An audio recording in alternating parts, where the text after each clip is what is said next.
Alors bonjour à tous, moi je suis Bérangère Lécuyer, je suis économiste à l'IFIP et donc je vais vous présenter l'analyse économique qu'on a fait pour ce projet. C'est une étude que j'ai faite au démarrage avec Vincent Legendre de l'IFIP et Pascal Magdelaine de l'ITAVI et que j'ai terminé avec François Cadudal de l'ITAVI. Donc l'objectif de cette étude, c'était de faire une analyse coût-bénéfice de l'outil d'aide à la décision qui devait être développé dans le projet, donc un outil qui devait prédire précocement la probabilité d'altération des viandes et donc qui devait permettre de réorienter les viandes les plus contaminées vers des produits moins sensibles et ainsi essayer de diminuer la DLC pour les consommateurs. C'est une étude qu'on a faite en deux parties. La première partie, on devait évaluer les bénéfices d'un tel outil. Pour ce faire, on a fait 3 points. Une synthèse bibliographique qui portait sur 3 thématiques. Une bibliographie sur les pertes et gaspillages, sur les techniques de conservation et une étude sur la perception des consommateurs sur les UVCI. Une deuxième partie, on a fait des entretiens avec les industriels pour discuter avec eux des bénéfices qu'ils voyaient un tel outil d'aide à la décision. Et une dernière partie, pour cette première partie, c'était des focus group. Et on a fait une deuxième phase dans cette étude en fin de projet. L'objectif de départ, c'était d'évaluer les coûts de mise en œuvre de l'outil d'aide à la décision. Mais vous allez le voir, on a un peu revu notre copie en cours de route. Donc sur l'intérêt d'un tel outil pour les transformateurs.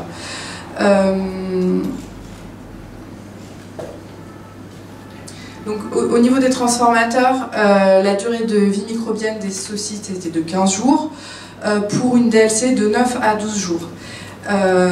Pour un produit comme les saucisses, il y a une très forte variabilité de la consommation, une variabilité saisonnière, on consomme plus de saucisses l'été, mais aussi une variabilité à très court terme. Donc on va consommer plus de saucisses le week-end, quand il fait chaud, quand il y a des événements sportifs, etc. Et on va en consommer moins quand il fait pas beau. Donc le risque, il n'y a pas tellement de pertes économiques directes liées à des problèmes d'altération, à des problèmes de conservation pour les industriels. Le risque, il est plutôt, pour un produit comme la saucisse, de prédire la consommation et donc de perdre, qu'il y ait un manque à gagner parce qu'on aurait mal prédit et qu'on aurait sous-produit par rapport à la demande. Ou au contraire un surplus à écouler parce qu'on aurait surproduit par rapport à la demande, à très court terme.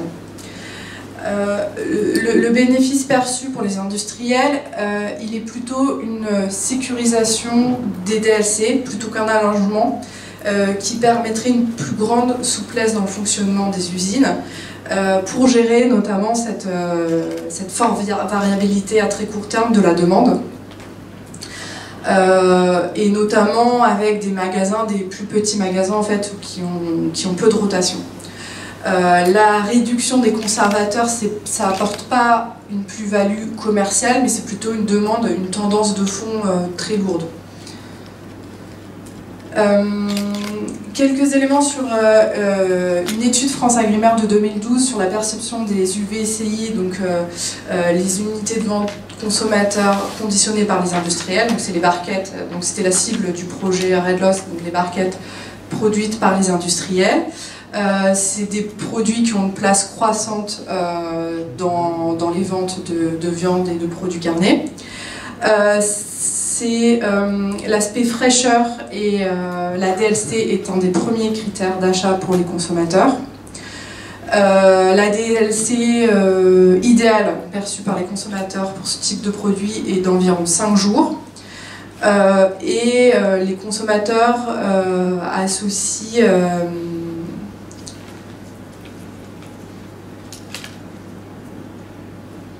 oui, c'est ça. Une DLC plus longue est perçue un peu comme suspicieuse par les consommateurs parce que les produits seraient moins naturels. Donc voilà. Donc on passe maintenant au focus group. On a fait 2 focus group à Paris et à Rennes. Donc, au niveau des critères d'achat, on retrouve les mêmes critères qui avaient été mentionnés par l'étude précédente de France Agrimaire. Les premiers critères, c'est l'aspect visuel du produit, la DLC pour les produits emballés, la marque aussi, la présence de labels, mais surtout pour les produits de volaille. Ensuite, au niveau des pratiques de conservation, la congélation est une pratique assez courante pour gérer les DLC qui seraient courtes. Quand le produit arrive à fin de DLC, on le congèle pour augmenter sa durée de conservation. Le nombre de jours de conservation au frigo des produits non préemballés est de 2 à 3 jours, ça peut monter jusqu'à 4-5 jours pour les produits de volaille. On va jusqu'à la veille de la DLC, donc les consommateurs se prennent une marge de 1 jour pour les produits préemballés. Ensuite, ce qu'on a repéré avec ces focus group, c'est que les consommateurs ont une très faible connaissance des procédés modernes de conservation, comme les atmosphères modifiées ou les flores protectrices. Les consommateurs ne savent pas vraiment ce que c'est. Et ensuite, la conservation des viandes en général n'est pas vraiment un sujet d'intérêt pour les consommateurs. Il n'y a pas vraiment d'intérêt des consommateurs pour des produits à durée de conservation plus longue. Ça peut être même une valeur négative, c'est-à-dire que les consommateurs préfèrent quand même des produits plus naturels.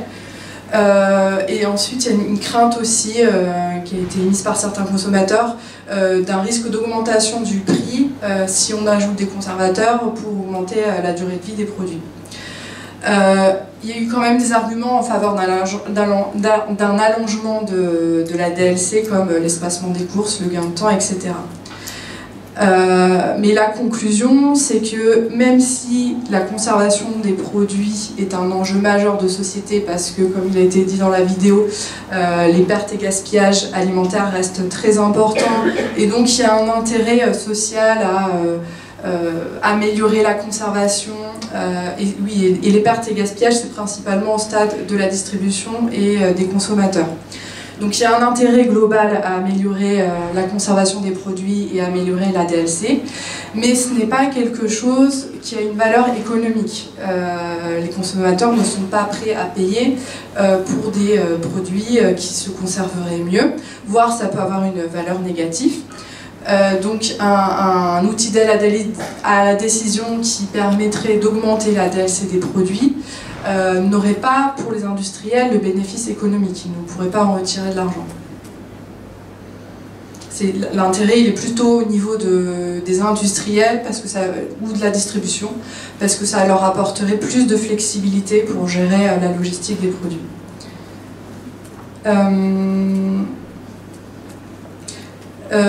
Je regardais le timing, mais ça va.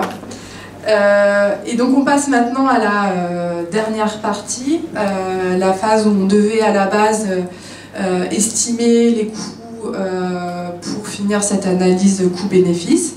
Alors c'est là où on a revu notre copie, d'abord parce qu'on a vu dans cette première partie qu'il n'y avait pas de bénéfices économiques, enfin qu'on ne pouvait pas les quantifier, les bénéfices, et ensuite parce que l'outil d'aide à la décision n'est pas opérationnel à ce jour. Donc on ne peut pas estimer ses coûts non plus. Donc on a réorienté un peu la question dans cette dernière partie et on a cherché plutôt alors déjà avec l'équipe projet Red Loss de voir quels résultats du projet pourraient être capitalisés au niveau industriel, et après on a été interroger les industriels pour avoir avec eux sur ces différents éléments qu'est-ce qu'ils pourraient en retirer, qu'est-ce qui pourrait rester de ce projet pour les industriels. Sachant que le contexte de marché a évolué aussi depuis le début du projet, on a un renforcement de la demande de produits sans additifs, etc., nécessitant des techniques de conservation alternatives. On a une tendance à la multiplication des cahiers des charges induisant des fabrications de petites séries. Et on a un changement fréquent des recettes et des formulations et toujours une demande à la grande distribution pour maintenir, voire augmenter les DLC. Donc on a essayé d'explorer trois pistes, 3 résultats du projet RedLoss qui pourraient être capitalisés au niveau industriel. Le premier, c'était le lien entre le volatilium, les analyses sensorielles et le degré d'altération du produit. Donc ça n'a pas d'intérêt forcément en routine pour les industriels, mais ça pourrait être utilisé, intéressant en R&D pour juger la bonne conservation des produits, si la technique est fiable et qu'elle est facile à mettre en œuvre. Le deuxième point, c'était le choix des atmosphères protectrices. Donc le projet RedLoss a montré que notamment en port, il y avait une atmosphère qui entraînait plus d'altération olfactive et une autre plus d'altération de couleur. Et en volaille, c'était l'inverse. Donc c'est des données, des informations qui pourraient être utilisées par les industriels pour orienter le choix de leur atmosphère. Avec la limite que dans certaines usines on est contraint par la configuration et les outils en place, et donc on ne peut pas changer comme ça d'atmosphère. Et donc le dernier point, c'était un travail sur les indicateurs microbiologiques d'hygiène en plus des indicateurs de pathogènes. Donc le projet RedLoss a montré qu'il y avait un impact très important de l'environnement et de la découpe, du type de découpe, en plus de la flore initiale présente dans les viandes sur l'altération.